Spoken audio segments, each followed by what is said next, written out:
Here we go. And today we're going to talk about XXE attacks. So XML files are everywhere. So we're going to have a look and see how we can manipulate them and so on. So this is intended to be a very short demo. So it's to give you an idea of, this looks cool. I can have a play around with it and see where you go. All right. Okay, so once we have all the technology working, it'll be great. Excellent. So, no, that's not the right one either. Right. So, basically, XML is a language or a markup system, so it is both human and machine readable. So you can put data in and you can parse things out of that. But the problem is, it is fairly ubiquitous throughout the ecosystem. So for example, configuration files come in XML format, SVGs, PDFs, those are all just XML documents. Okay, some are scripting in it, allows you to add extra payloads in it, but particularly this bit that I want to show to you is how to exfiltrate data from a system where you find a XXE bug in it.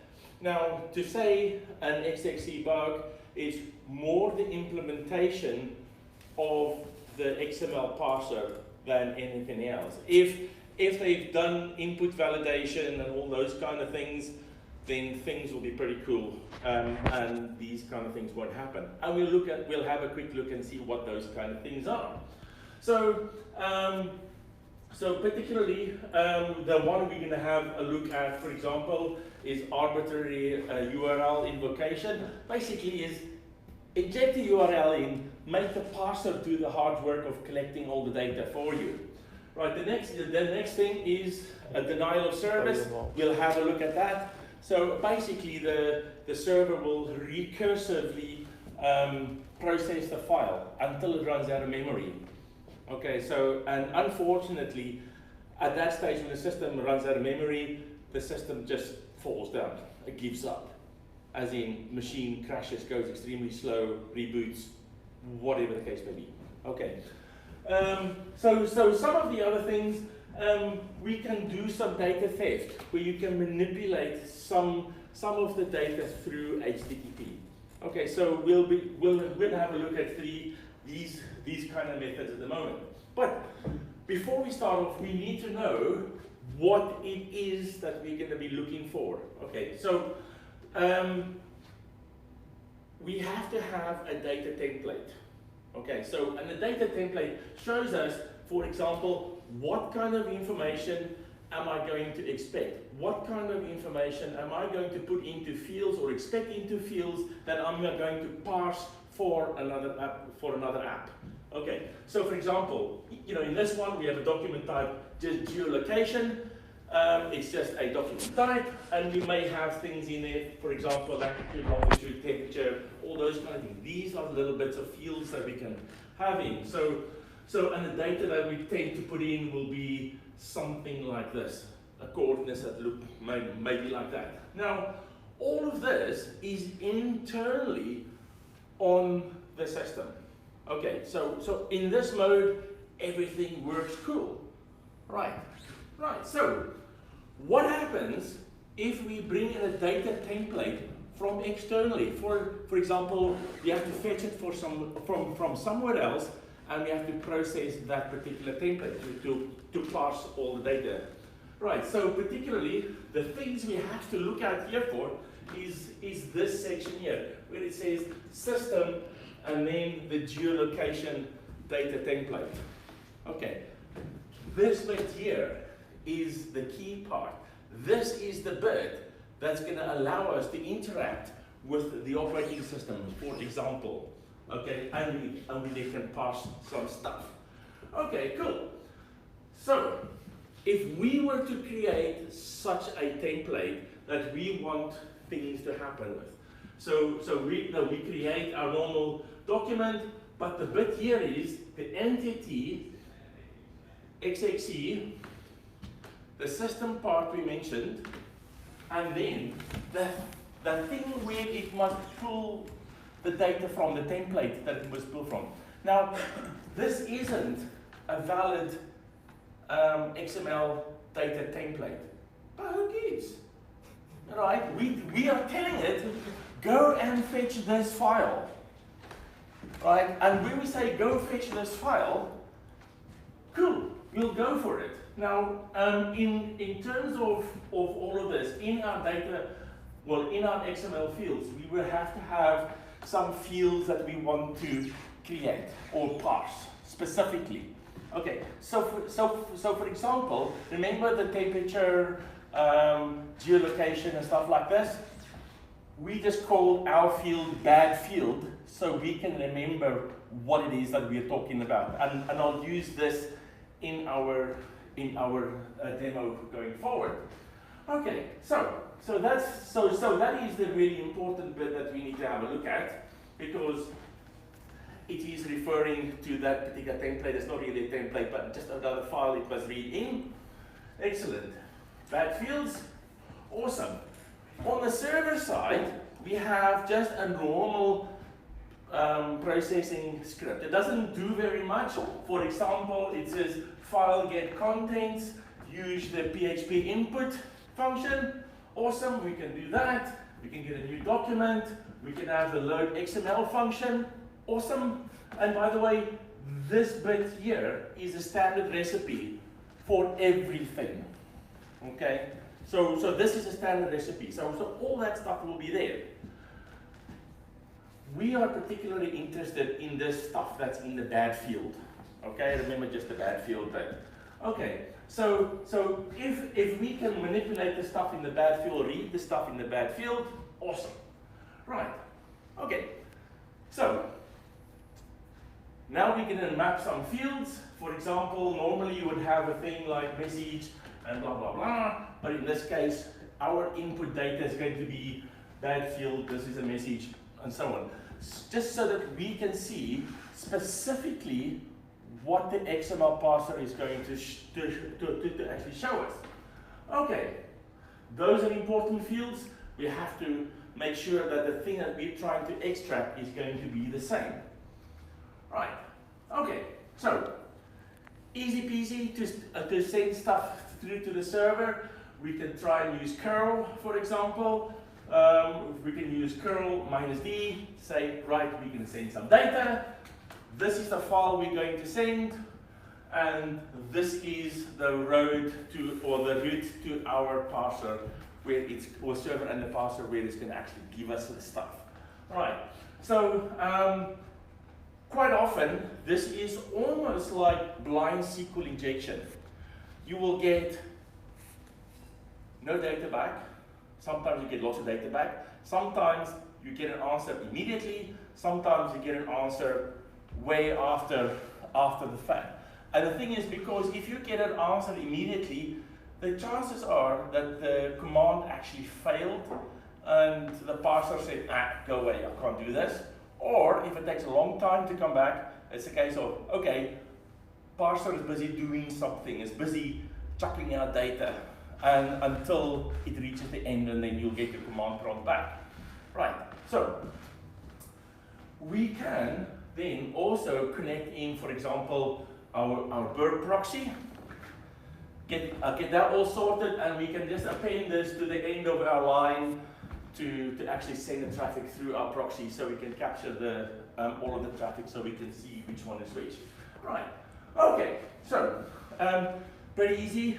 Everybody used Burp before? Nobody? Who's not used Burp before? Okay, so for his sake, right? Otherwise, this is a useless slide.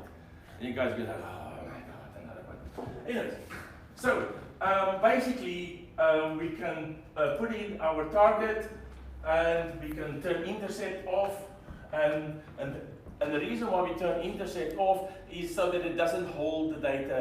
We just want to see the traffic traveling freely between the two. Okay. So, and if everything works cool, we will get our headers and data stuff from there. we're pretty much interested in our response back from the server. Once the server comes back, it'll pop out stuff like this in the response. So for example, in our previous thing, we wanted to have the etc password file. You can see this is the etc password file that has now appeared. Awesome. Right. So I mentioned earlier on, there's ways where this thing can go recursively as well. This will just exhaust all of the resources in the system and just go for it and just crash your machine. Not ideal. Unless, of course, you're the attacker. Well, then it is absolutely ideal. Okay, so typical recommendations. I'm going to just end through this slideshow, and then we'll actually do the technical bits, and then we'll get back to drinking beer. Right. So what we need to do, we need to disallow any external DTDs. You know, the things that require system to actually go and get from somewhere else. Not that. Mustn't do that. We must do server-side input validation. Yes, we must check that the stuff that we get is actually, or the data template we get, is actually a file, is actually a template, is actually XML that we have to parse. You can also use less complex data types like JSON, for example, to parse data through. It's a lot easier to read. And you have to avoid serialization of sensitive data. So, for example, try and do data manipulation within the parsing. That's never a good idea. Just read and store is, it's way better. Okay, so what can you do? Patch and update your XML processors. Do that. The last unsafe one in .NET is 4.2. When the updates for the versions after 4.2 came along, Microsoft did not remove 4.2. They just installed the later version. So even though you upgraded to the latest version, 4.2 is still on the system. So if you run an SS scan, you will see it will detect XML parsing or XML parsers on Windows 10, Windows 7 machines, which are installed by default if you install .NET, for example. So in any network, you'll probably find at least a handful. I think the highest ones I've got is 57 machines that's got XML parsers exposed. They weren't doing any XML parsing, but the parser was there that you can send data to. Awesome. Okay. You can do some dynamic application system testing. Woo. Okay, there are folks that love to do that. Or you can do source analysis. Yay. Any guys love source analysis? No? There's always one, isn't there? There's always one, isn't there? Right, so, yeah, worst case scenario, if you can't be bothered to fix the code, web application firewall. At least make sure you tick the box for XXE protection. Okay, so, right, okay. This is the end of my boring slides. Right, now we're going to get to the more boring stuff and then do more beer. Right, okay, cool. So, okay, so just as this slideshow went past, there was, well, not a lot to see. Right, okay, so if you remember, we had two types of files, the server-side thing, and we have the client-side thing where we send data to it. So I've made a quick mock-up here, just to show you, just on the PHP bit. So here it is exactly as in my in my presentation. So here we look for the bad field part, and we're looking for and over here we're just going to echo the message out, just because setting up Burp is such a hard work. Right, so we will just echo the message up. Right, so this is what the server side is going to do. PHP inputs, and we have a a couple of messages to send. So it doesn't matter the file that you send, what file name it has or anything else like that. But I want to show you something here, for example. So this is the data we're going to send, but this doesn't have our bad field stuff in it. So the system is going to go through, it's going to pass stuff, and it's going to say, nah, I didn't see your data field there, so I can't show you anything. Okay, so the way we're going to do this, as in my example, I'm going to go curl -d. I'm going to send the file, and this is the URL I'm going to send it to, and then to my parser at the other side. Okay, right. So the first one I want to send is just this plain text message. As you can see, it goes away, immediately comes back, nothing happened, because it didn't manage to capture the vulnerable fields I was interested in. Okay, so I have now modified my XML a bit. Remember the bad field bits here? The bad field in the in the message. So if I now ask my parser to do this, woo-hoo. What do I call it? TXT. Is it the TXT? XML. Is it XML? Yeah, we have a winner. Okay. So once we run it, we can see now that our parser has now parsed the message in the bad field bit. Okay. Champion. We have received some answers back. Right. Okay. How about we go directly for the jugular on on this one? So if I look at my send to XML example, we are going to say, right, okay, have the XML parser do the system bit and call in this file. Awesome. Right. Ping, ping. Sorry, my Mac doesn't do sound, so I have to do all the sounds. Okay, so here we go. Send to. There we have our password, or the contents of our password file. Now we can do this with a shadow file, any other file. The really important part here is this file, etc password, doesn't live in the web root directory. It lives way out on the outer side of, or the inner side of the operating system. No web server is supposed to be able to read there.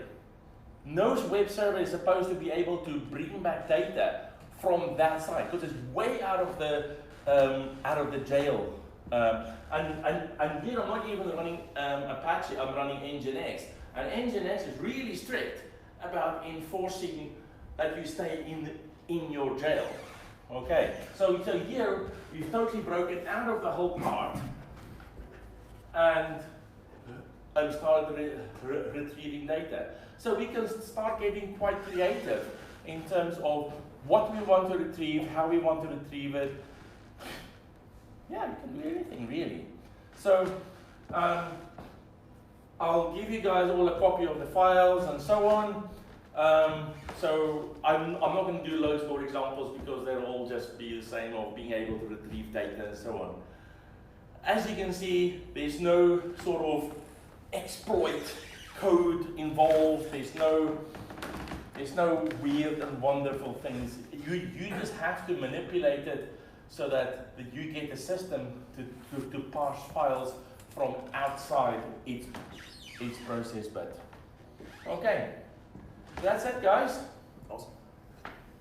No questions, please. I've got one question for you. Hi. Have you looked at out-of-band XXE, so like blind XXE, where you're calling out to Yeah. URL and doing retrieval? Yeah. Have you looked at other protocols other than FTP? Well, there's a whole bunch you can try. So in one of my other examples, I have a simple HDCP server where it just pumps the stuff back to back to that instance. So you can try, you know, if you've managed to start up Netcat and being able to Netcat over to another box as well, you can do that as well. If anybody doesn't know about Netcat, I've got some lots of stuff to do with Netcat. Okay, so while we're on things like Netcat, there are a whole bunch of system tools that behave exactly like Netcat. One of them is Whois, but I'll leave that for another demo another day. Man of mystery. Okay, guys, any more questions? No? I remember seeing this, like, you could use the Gopher protocol Yes. in there, and you could do even weirder stuff. Yeah. But again, this is again processes and services that are sort of legacy services. So before SSH and all of those things came along, Gopher and Telnet and FTP, and there's a whole myriad of other ones as well. As long as you have a process that can actually receive data and write it somewhere, you should be able to use that as well. So again, this is your starter for 10. This is the bit that can get the juices going. So if you want to be able to retrieve data without Burp or anything else like that, yeah, play around with it, see where you can write it to.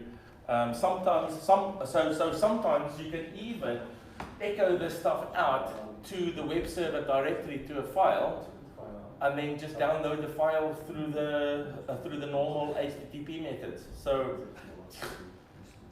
yeah, but this is the hardest part. Getting this file out is the hardest part. Can you use XXE to write files to the web root? So if I wanted to write a I've web, not tried. you've not tried it, okay? Yeah.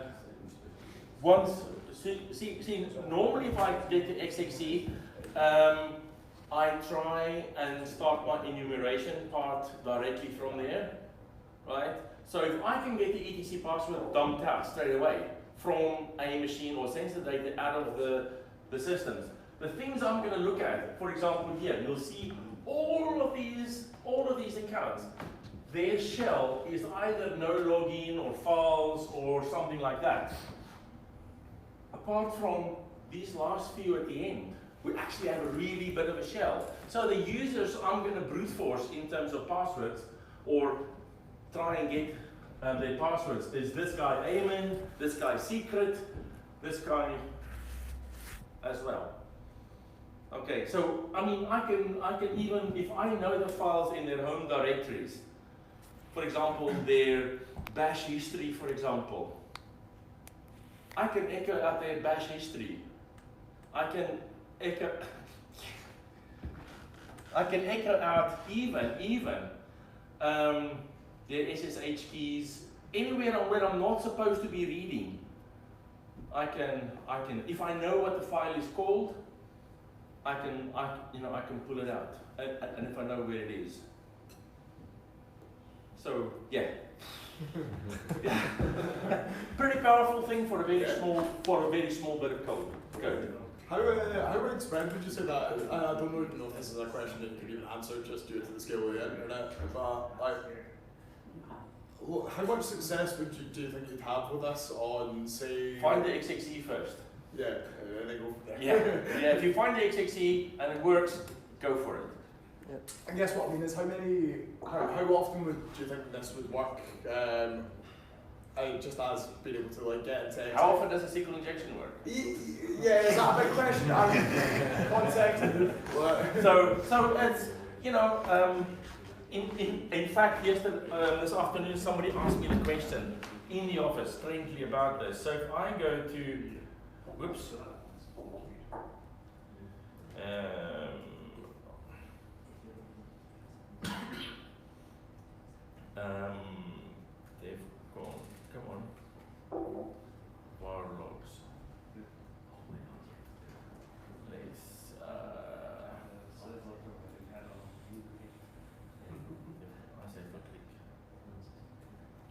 if I look at the error files in the web server log, I can see there is a whole bunch of errors that have occurred, especially if I've tried, or if my XML file has failed or failed to parse or anything else. I'll have loads and loads and loads of this in my my error logs. So if you're going to be looking for this, look for the error logs.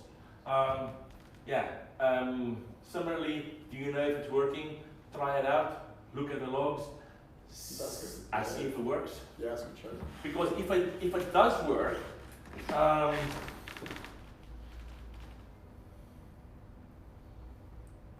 so for example, if it does work,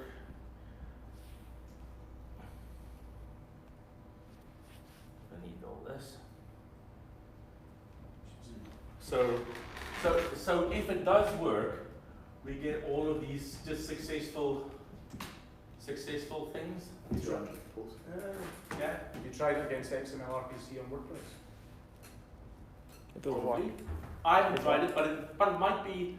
It was vulnerable in 3.6 and they patched it and they've changed it. Yeah. You can use. We've got excited XML RPC, but you can use XML RPC for denial of service though, and you can also use it for username enumeration. But there's no XXE currently, unless you find an OD. But yeah. Okay. Right, guys. I see you getting very thirsty, so am I. Thank you very much for listening. Thank you.